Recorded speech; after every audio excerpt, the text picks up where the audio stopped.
کاروباروں میں بھی، ہر چیز میں یہ اپنا اثر، یہ تمہارے پیدائش سے پہلے تمہارے میں حصہ ڈال دیتا ہے، تمہارے نطفے میں حصہ ڈال دیتا ہے۔ یہ تو نبی صلی اللہ علیہ وسلم نے تبھی تو دعا بتائی ہے کہ جب بیویوں کے پاس جاؤ تو یہ دعا پڑھ لیا کرو، ورنہ یہ بھی بزوتی کرتا ہے بلکہ سبقت لے جاتا ہے۔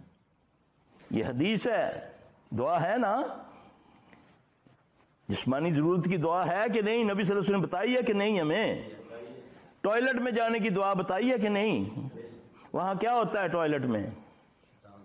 ہاں جی، کبھی دیکھا نہیں نا؟ کیوں کیا فرمایا؟ کیا کرو جا کر؟ طریقہ بتایا نا کہ الٹا قدم پہلے ڈالو، جانے سے پہلے دعا پڑھو، اللہم انی اعوذ بک من الخبث والخبائث، اے اللہ میں تیری پناہ میں آیا، میں تیری پناہ میں آیا۔